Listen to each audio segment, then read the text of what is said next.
Olá, meus queridos, como vocês vão? Espero que muito bem. Então, como eu falei, né? Meu videozinho para ajudar vocês a estudarem para a prova com a resposta para as questões do resumo.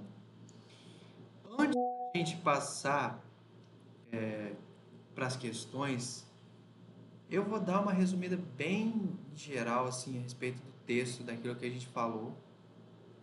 E de maneira geral, eu acredito que a primeira coisa que a gente delimitou é que aquilo que a gente vai estudar esse ano é o assunto da filosofia contemporânea. Filosofia contemporânea significa um período da história da filosofia que começa nos idos, sei lá, de 1850, 1840 e chega até os dias de hoje. Ou seja, a palavra contemporânea a gente está querendo dizer filosofia da nossa época. Filosofia muito próxima das nossas questões, do nosso cotidiano, dos problemas atuais da filosofia, né? Isso colocado, os dois primeiros autores que a gente vai ver são os dois iniciadores dessa contemporaneidade da filosofia, né? Não apenas o Kierkegaard, mas também o Schopenhauer. O Schopenhauer ele ainda é um pouco mais ligado ao mundo da filosofia moderna, mas ele está figurando no nosso primeiro capítulo, então a gente vai tratar deles dois. Inclusive, Kierkegaard e Schopenhauer vai ser, por excelência, o assunto da prova, certo? E o que a gente poderia dizer a respeito desses dois filósofos, né? Antes de qualquer coisa? São dois filósofos críticos da razão. Isso a gente deixou muito claro. Que é uma coisa muito difícil, né? Porque filosofia é o uso da razão para compreender o mundo, o universo, quem a gente é, etc, etc e tal. Isso colocado, como que vai se constituir uma filosofia que é crítica à própria racionalidade, sendo que a razão é justamente aquilo que cria a filosofia, certo? É justamente a sua força fundamental, é o emprego da razão.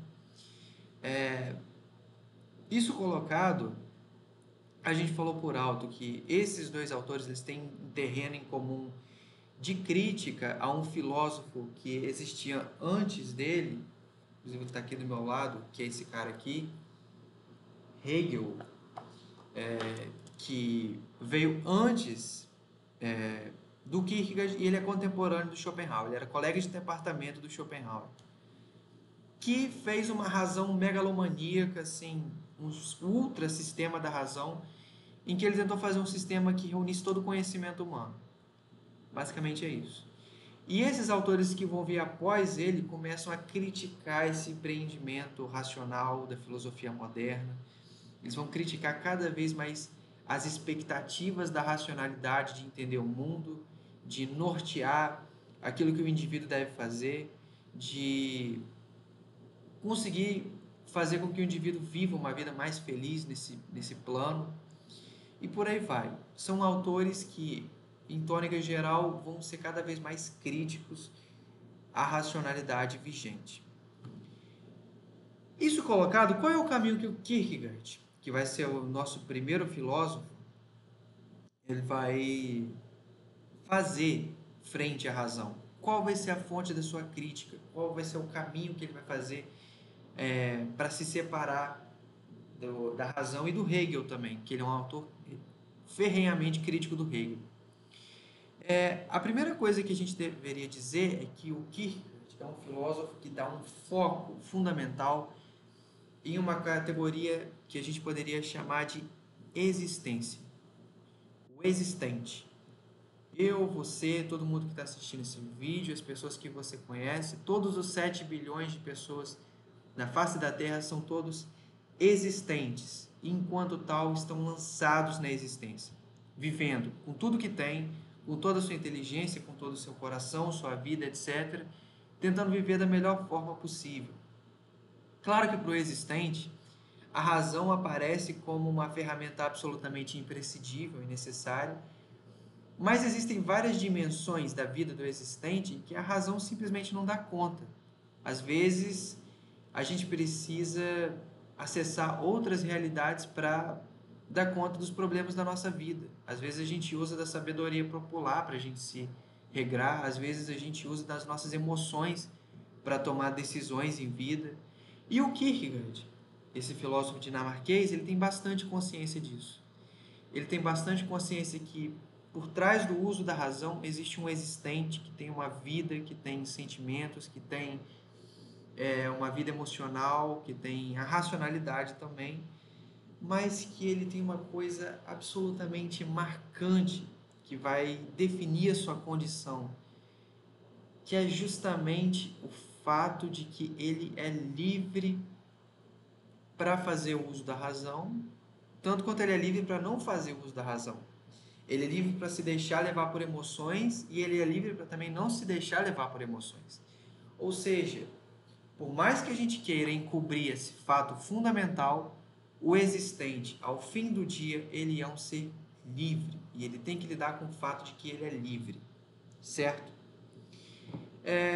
Dizer que alguém é livre significa dizer que a identidade que a gente tem, por mais que os nossos pais nos deem o nosso nome, coloquem expectativas em relação a gente, quem vai ter que dizer para o mundo quem a gente é, somos nós mesmos, certo? É quem a gente é. É a nossa decisão. Então, isso colocado, ele é absolutamente livre para determinar quem ele é. Não importa a sua origem, não importa onde você estudou, não importa os sonhos que você tem, não importa. A questão é que a questão para o Kierkegaard é que você tem essa liberdade. Você tem um vazio dentro de você que você vai ocupar da maneira como você quiser, certo? Por isso você é livre. E eu não sei se isso é uma coisa lá tão boa assim quanto parece, porque se você é livre, significa que você é responsável pelos seus atos. Se você é livre, quer dizer que você é absolutamente responsável por quem você é, pela sua vida, pelas decisões que você toma. Então existe um certo preço na liberdade, existe uma consequência nisso tudo. E no final das contas tem um problema com relação a isso. É que justamente pela liberdade, pelo existente ser livre, a gente não consegue se satisfazer com nada. A gente quer ser livre e sempre que a gente tenta encobrir essa liberdade, não dá muito certo, sabe? A gente tenta se encaixar numa turma, a gente tenta se colocar numa certa posição na sociedade, mas no final das contas a gente sabe que a gente tem uma questão para resolver com a gente mesmo e que é a gente que tem que definir quem a gente é. Só que o lance é que essa liberdade, a gente acaba não conseguindo fazer um bom uso dela, porque a gente é vazio. E a única forma de preencher essa liberdade devidamente é voltando-se para Deus. Falando claramente que a posição do Kierkegaard é de um crente, de um cristão. Kierkegaard é um existencialista cristão, a gente poderia chamar. Ele é o pai do existencialismo. Essa filosofia do existente, ela surge nele pela primeira vez. Só que ela surge num sentido muito claro. O problema fundamental do Kierkegaard é que como a gente tem esse vazio, a gente fica entediado. E a gente quer sempre encontrar alguma coisa para encobrir esse tédio. A gente, sei lá, fica tempo nas redes sociais, ou a gente pode escolher ler um livro interessante, ou a gente pode ver um filme muito bacana. Mas tudo isso são distrações para encobrir o vazio da nossa vida. Esse é o problema central do Kierkegaard. Como a gente cura esse vazio interior que a gente tem, que é o que garante a nossa liberdade. Aí, em um livro do Kierkegaard chamado Temor e Tremor, ele apresenta um cara chamado Abraão, que talvez vocês conheçam. E Kierkegaard chama a atenção para essa história por uma coisa, por um fator muito específico. Kant, que é um outro filósofo muito importante, da razão racionalista, ele tem uma visão a respeito de Deus em que ele diz o seguinte: olha, se Deus é pura razão, ele também é pura bondade, porque a razão é uma coisa boa. Assim sendo, Deus é perfeito. Ele não poderia dar uma ordem injusta. Deus não poderia fazer uma coisa ruim. É contra a essência dele fazer uma coisa ruim. Bom, isso colocado, se eu encontrar um dia com, sei lá, uma bola de luz mágica falando comigo, ou se eu ver uma sarça ardente que o fogo não consome ela, eu tenho que me perguntar se aquilo que essa bola de luz está falando comigo é uma coisa boa, uma coisa justa, porque poderia ser até, sei lá, o outro lado, né, um inimigo. Eles chegam a levantar essa hipótese. Mas a questão para o Kierkegaard é que ele vira e fala: cara, quem é você para falar de Deus? Quem é você para falar de Deus como ele deveria reger o universo? Porque a história que ele apresenta é justamente uma ordem de Deus que é uma ordem polêmica. Deus manda Abraão sacrificar o seu filho. Está aqui no quadrinho aqui do lado. Deus manda Abraão sacrificar o próprio filho dele para mostrar o quanto ele adorava Deus, o quanto ele sabia quem Deus era, o quanto ele tinha fé em Deus. E o Abraão não hesita. Na verdade, o texto do Kierkegaard, o Temor e Tremor, são 40 páginas do Kierkegaard dizendo como o Abraão é um grande sujeito por ele justamente ter feito isso. E aí, para quem não sabe a história, ela tem um desfecho impressionante. Na hora que Abraão já amarrou o filho dele, já está prestes a dar ele em sacrifício, ele levanta o punhal e aí aparece um anjo para dizer: Abraão, pare. Isso foi só um teste, certo? Não era para de fato ele sacrificar o filho. Só que antes disso, Abraão não sabia. Então o Kierkegaard, ele tenta se colocar na pele do Abraão, pensando: cara, eu entreguei minha vida a Deus e olha o que ele pede de mim. Meu filho é a alegria da minha vida. Era tudo que eu sempre quis ter. O Isaac é a realização da vida do Abraão. O Abraão sempre quis ser pai. E aí Deus pede: abre mão do seu filho, que é aquilo que você mais ama. Essa ordem é injusta, pessoal? Essa ordem é incorreta? Será que Deus foi imoral com isso? E aí vem a grande diferença do Kierkegaard para os modernos, como o Kant, que justamente estava fazendo essa problematização. Deus justamente é a origem da razão. Deus é a origem da moral. A moral existe porque Deus existe. Não o contrário. Não é Deus que tem que se esforçar para viver de uma forma moral. Não, a gente que tem que fazer isso. Mas a gente tem que fazer isso justamente porque Deus é moral, porque Deus é bom, porque Deus é justo, porque Deus é razão. E porque Deus é tudo isso que a gente tenta se aproximar dele como um crente, como fiel. Por mais que a gente não consiga, certo?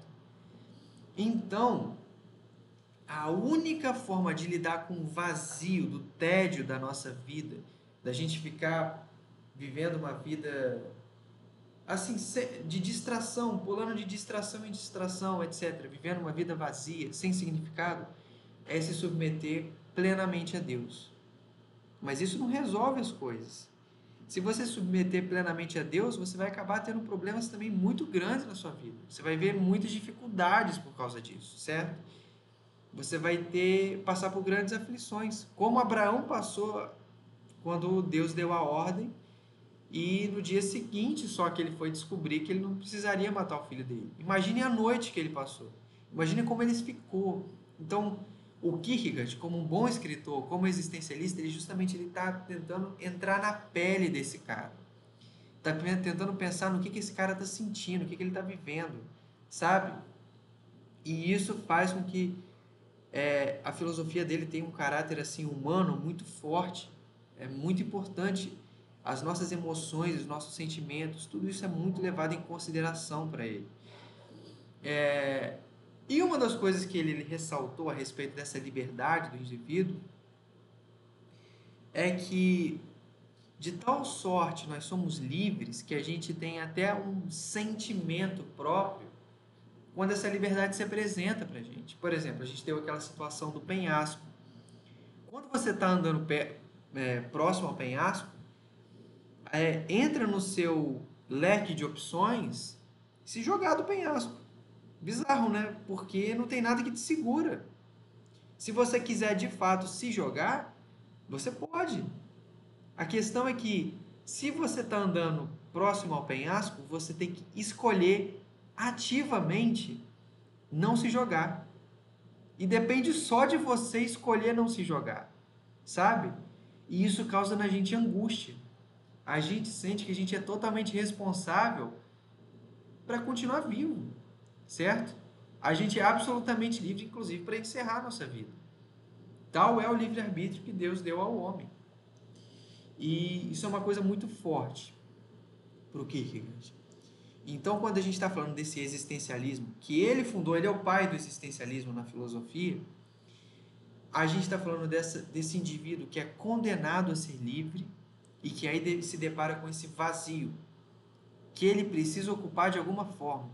E aí ele vai se distraindo com isso, com aquilo outro, com um emprego, com arrumar casa, com, sei lá, com ler bons livros, com ver bons filmes, assistir uma série e por aí, jogar videogame, por aí vai, para encobrir o vazio da liberdade dele. E a única coisa que é capaz de ocupar esse vazio plenamente é Deus. Porque foi Deus que deu esse livre-arbítrio para o homem. O homem é livre justamente para poder amar a Deus livremente. Porque se ele não fosse livremente, não seria amor, né? Você não pode forçar alguém a amar você. Assim como Deus não força ninguém a amar ele. Mas aquele que ama a Deus é aquele que mais é abençoado, digamos assim. É uma filosofia fortemente cristã, né, pessoal? E o outro concorrente do Kierkegaard, justamente mais um desses caras que estava criticando a razão como fonte de toda a verdade, de tudo que existe, é o Schopenhauer. Esse cara aqui do lado que parece o Wolverine. O Schopenhauer, ele está lançado em outra tradição, ele também está buscando outras fontes filosóficas para lançar mão de uma filosofia nova, que tenta sair do espectro daquela filosofia racionalista, que usa demais da razão, do Hegel, do Kant, dos iluministas e tal, e está entrando em uma nova seara. Na verdade, o Schopenhauer ele foi muito influenciado pela cultura oriental de maneira geral. A Europa sempre teve muito interesse pela cultura oriental, tem uma visão meio preconceituosa com o Oriente, assim, como se o Oriente fosse rodeado por uma espécie de mística, como se o Oriente fosse... E com o Oriente vocês entendem o que eu quero dizer, né? Ou seja, o Oriente Médio, do Irã, daquela região ali de Israel, passando para Índia, China, Japão, o extremo Oriente da Rússia e por aí vai. Essas culturas chamam muita a atenção para o Schopenhauer, de maneira muito especial a tradição hindu e a tradição budista. E não à toa, né? Na verdade, se a gente for parar para rastrear mesmo as coisas, a gente vai descobrir que o Buda, o cara que iniciou o budismo, ele bolou uma solução para os problemas que a cultura hindu, a filosofia hindu já apresentava. E qual que é esse princípio que o Schopenhauer está localizando na cultura oriental que está trazendo para a Alemanha da sua época? É o princípio da vontade, mas de uma forma inteiramente nova. Deixa eu ver aqui em qual página do livro que está.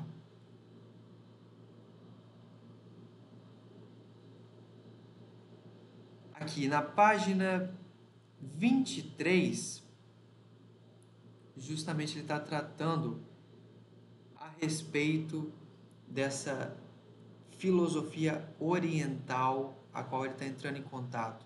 E nela ele descobre uma tal vontade cega que ele coloca como coisa em si, como a, a essência do universo, digamos assim. A essência do universo é uma grande vontade cega, irracional, que deseja a si mesma infinitamente e por aí vai. Ou seja, essa vontade cega, ela não tem conteúdo, ela não tem racionalidade, ela não tem motivações, explicações, ela não tem um porquê por detrás dela, ela é simplesmente algo da estrutura do real. A estrutura do real contém uma coisa que se chama vontade, e a vontade que é a si mesma o tempo inteiro, o máximo. Ou seja, tudo que existe, tudo que se move, tudo que tem vida e que não tem, ele é movido por uma vontade, um movimento vivo que quer a si mesmo o tempo inteiro. E a gente está imerso nesse organismo universal que é regido por essa vontade. A vontade é como se fosse a alma do universo, certo? Então, pessoal, essa vontade que é colocada como a alma do universo, ela também está em nós. Como não poderia ser diferente. Ela está em tudo, estaria na gente também. Como essa vontade ela se apresenta no indivíduo? Isso foi aquilo que eu tentei expressar através daquela frase que eu coloquei no início de uma das aulas, que era a vida é uma constante oscilação entre o tédio de possuir e a ânsia de ter. Tédio de possuir, ânsia de ter. Vocês sabem disso. Qualquer pessoa que, quando foi criança, ganhou o brinquedo que sempre quis ganhar, lembra, tipo assim, quando ganhou o brinquedo, brincou por 2 semanas com ele, depois colocou na estante e nunca mais lembrou dele. Porque a ânsia de ter foi se substituindo pelo tédio de possuir. Primeiro você ganhou o brinquedo que você queria, e tal. Você ainda tem muito da ânsia de ter o brinquedo. Mas à medida que o tempo vai passando e você vai se acostumando com a ideia que aquele brinquedo é seu, você vai caindo cada vez mais no tédio de possuir o brinquedo. Agora, para você ficar mexido de novo pelo brinquedo, é só algum colega seu meter a mão se você não pedir. Aí você lembra que você tem aquele brinquedo de novo, entendeu? Porque de novo você voltou para a lógica da ânsia de ter e do tédio de possuir, certo? Então, a gente está imerso nesse movimento. E por que que isso é problemático, extremamente problemático para o Schopenhauer? Quando a gente está falando dessa filosofia que foi absolutamente influenciada por tradições orientais, da filosofia hindu, do budismo, qual que é o grande problema do Schopenhauer? É que se essa vontade está instalada em mim e a vontade quer a si mesma, eu sou um objeto dessa vontade. Eu sou assim tipo assim, um peão que está sendo manipulado por essa vontade que quer a si mesmo o tempo inteiro. E aí eu posso me satisfazer? Claro que não, porque essa vontade é tudo que existe. Então eu vou continuar querendo coisas e tal, e nunca vou me satisfazer.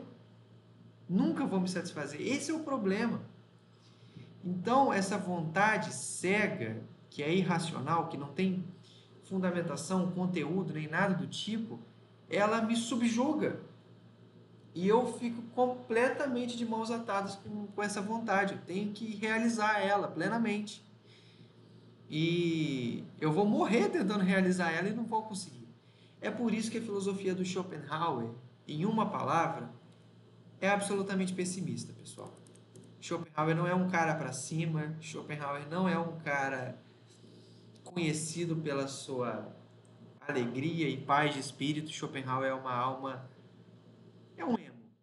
Vamos falar em bom português? Schopenhauer é o emo da filosofia. Que nutria, sim, uma admiração pelo budismo, por um aspecto muito interessante.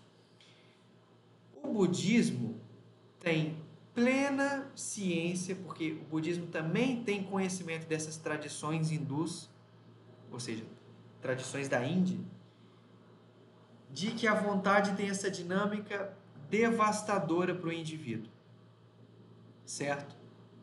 Qual é a estratégia do budismo para cercear o sofrimento humano?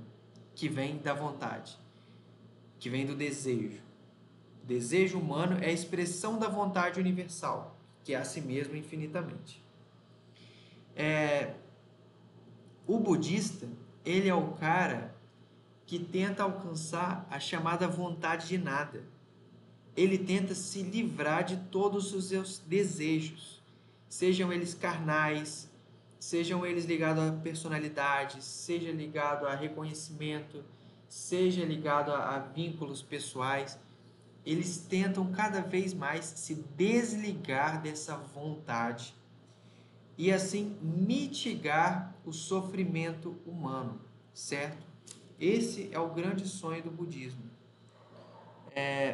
Isso aparece um pouco aqui nessa página do livro. Olha só. Opa, passei. Nossa, passou muito. Puxa vida, aqui.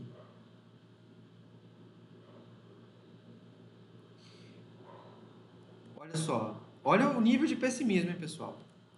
Apesar de a vida ser uma experiência de dor e sofrimento sem fim, caraca, o ser humano deseja viver. Schopenhauer considerava essa vontade de viver, veja só, a expressão da vontade infinita ou cósmica no homem. Segundo o filósofo, a única maneira de acabar com a dor e o sofrimento seria sufocando a vontade de viver, isto é, aniquilando esse desejo. Só que aniquilando esse desejo, eu aniquilo a mim mesmo também. Então, não dá certo, né? Para negar o querer viver, o filósofo defendia que o ser humano deveria se flagelar, renunciar voluntariamente aos prazeres e às paixões e realizar jejuns prolongados.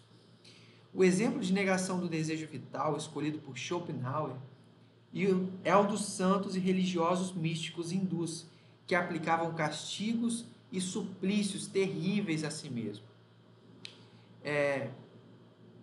Engraçado, por um certo período da minha vida eu tive interesse no budismo, sabe? E se você observar a vida do Buda, Siddhartha Gautama, você vai descobrir que, imerso nessas tradições hindus, o Buda foi um cara que fez muito isso aqui. Por um período da vida dele, ele acreditava que ele deveria buscar todos os prazeres possíveis e que isso seria capaz de colocar fim no sofrimento. Aí depois ele acaba indo num outro processo, ele acaba negando todos os prazeres e se flagela, passava uma fome absurda, teve um período que ele ficou absolutamente raquítico, tipo assim, comia 1 grão de arroz por semana, sabe? Coisas absurdas mesmo. E aí ele conseguiu desenvolver um caminho do meio, que é justamente o budismo, né? Agora, isso tudo colocado, pessoal, justamente a filosofia do Schopenhauer acaba tendo essa tônica negativa, porque ele não tem o Deus que o Kierkegaard tem como saída, certo? Porque o Kierkegaard também está lidando um pouco com essas situações. O Kierkegaard ele lida com o fato do ser humano ter um desejo, dele ter um querer. Só que a maneira como ele resolve isso, ele cerceia o querer dele, ele para o querer dele e começa a querer o querer de Deus. Ele começa a querer que a vida dele seja expressão da vontade de Deus. Essa é a saída dele.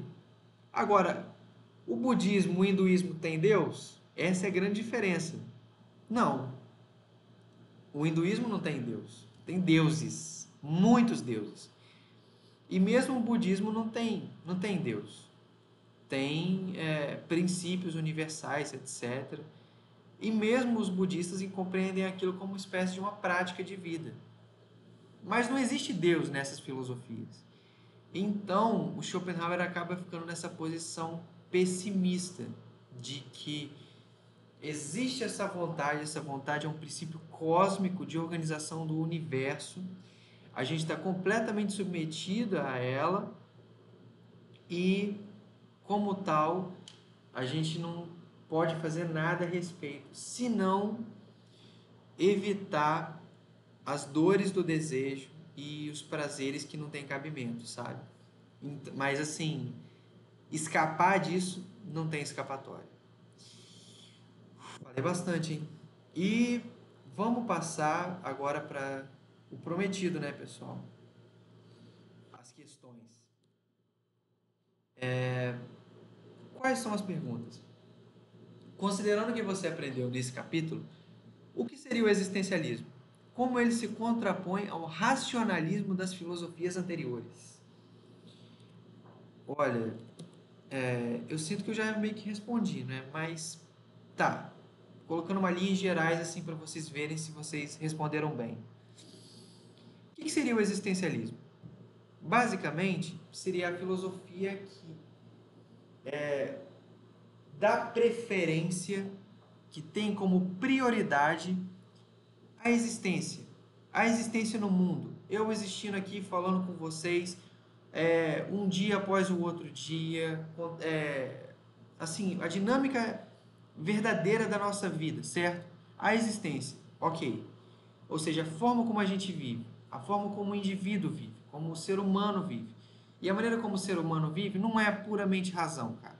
Você tem emoções, você tem sentimentos, você tem desejos, você tem uma gama de coisas com a qual você tem que se harmonizar.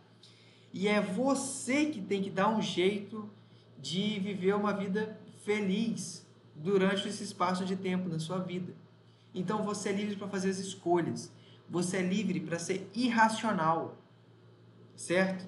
Essa dimensão, os filósofos anteriores, justamente o Kant, o Hegel, os iluministas, etc., eles não viam isso.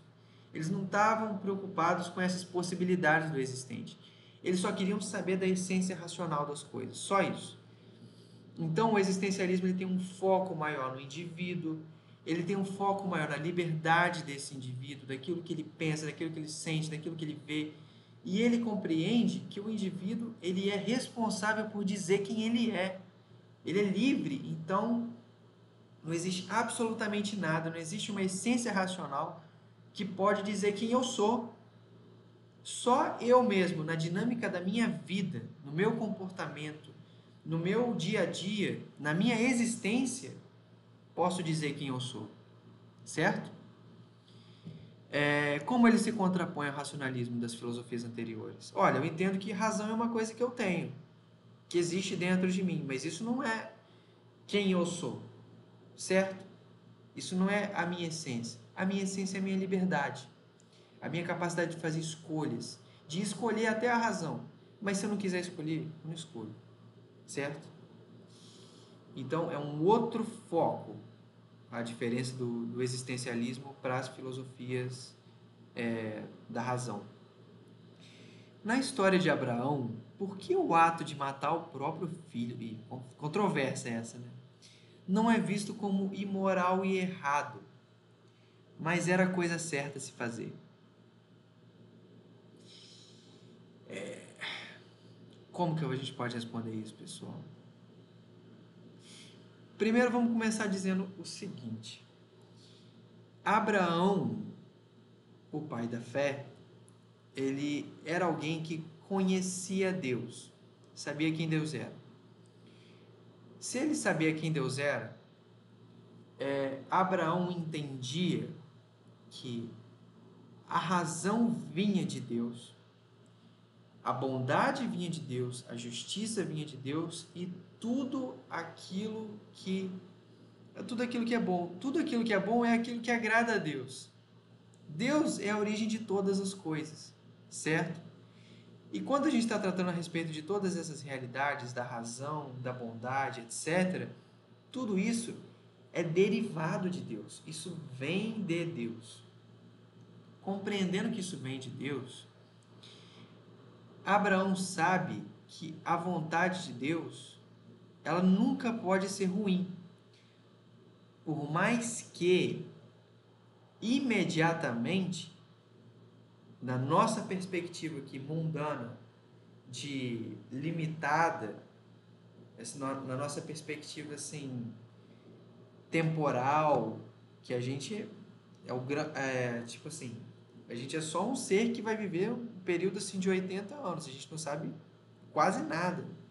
Agora Deus sabe tudo, sabe? Então, a minha perspectiva de Deus, do plano de Deus, é muito pequena.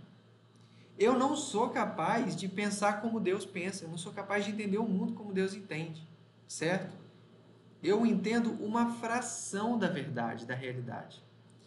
Então, nessa fração a qual eu estou submetido, caraca, de fato, parece que é muito errado você sacrificar o seu filho. Para mim, na minha perspectiva, de fato, parece é errado. Olhando aqui na minha razão, na razão de vocês, eu tenho certeza que vocês concordam comigo. Mas o sentido dessa história é justamente mostrar a diferença da razão humana para a razão de Deus. Deus já sabe, inclusive, como a história termina.